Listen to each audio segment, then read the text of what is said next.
मैं भारत को भारतीयता की मान्यता के आधार पर फिर से खड़ा करना चाहता हूं, उस काम में लगा हूं। तो मालिश के बाद स्नान के लिए भागवत जी कहते हैं कि जो भी चीजें कफ को कम करती हैं वही चीजें स्नान में उपयोग करें।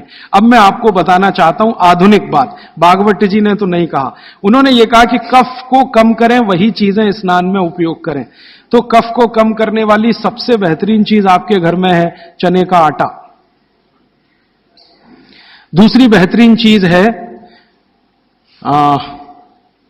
ये जो हमारे देश में संभव है, पता नहीं आपको मिलेगा कि नहीं, चंदन की लकड़ी का पाउडर।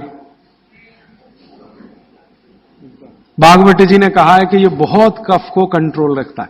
तो चंदन की लकड़ी का पाउडर माने चंदन पाउडर, चने का आटा और मोटा आटा, कोई भी गेहूं का हो, चने का हो, दाल का हो, मोटा आटा। फिर कहते हैं मसूर की दाल का आटा, फिर वो कहते हैं मूंग की दाल का आटा। ये सब कफ को कम करने वाली चीज है।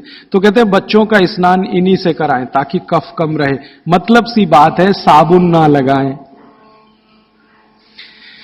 क्योंकि ये जो साबुन है ना ये केमिकल है। केमिकल माने सोडियम हाइड्रोक्साइड, सोडियम हाइड्रोक्साइड माने कास्टिक सोडा। ये कास्टिक सोडा तो कफ को भड़काने वाली चीज है, इसलिए बच्चों को साबुन गलती से भी ना लगाएं। उनको चने के आटे से नहलाएं, मुल्तानी मिट्टी से नहलाएं, चंदन पाउडर से नहलाएं, क्योंकि कफ को कम करने वाली ये सब चीजें हैं।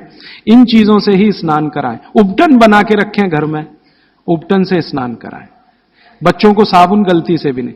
और साबुन जो गलती से आप लगा रहे हैं और आंख में गया तो सर्वनाश कर सकता है आंख का, क्योंकि आंख कफ के प्रभाव में है और साबुन बहुत तीखा होता है, वो पित्त और वात के प्रभाव की चीजें हैं। तो दुश्मन मिल गए दो एक साथ, साबुन और आंखों का जल, तो तकलीफ करेगा। वैसे भी बच्चे बहुत रोते हैं साबुन आंख में लगे। तो आजकल टीवी में एक विज्ञापन आने लगा है, बिना आंसू निकालने वाला साबुन दुनिया में हो ही नहीं सकता। ये मूर्ख बनाने के तरीके हैं आपको। कोई भी साबुन आंसू ना निकाले ये हो ही नहीं सकता, क्योंकि साबुन है ही पित्त और वात का और आंखें हैं कफ की। लगेगा तो आंखों से आंसू निकलेंगे ही। हां, एक ही समय में हो सकता है कि साबुन में कास्टिक सोडा सबसे कम हो, ग्लिसरीन और तेल सबसे ज्यादा हो। तो ग्लिसरीन और तेल अगर सबसे ज्यादा है तो उपटन में ही तेल मिला के नहला देना, साबुन क्यों खरीद के ला रहे हैं। 35 रुपए का आता है Johnson and Johnson baby soap, 350 रुपए किलो। 35 रुपए का 100 ग्राम, 350 रुपए किलो। काजू से महंगा है, काजू 200 रुपए किलो, साबुन 350 रुपए किलो।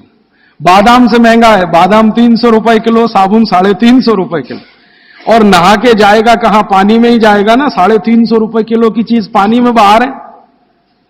उससे अच्छा काजू खिला दें उनको, बादाम खिला दें।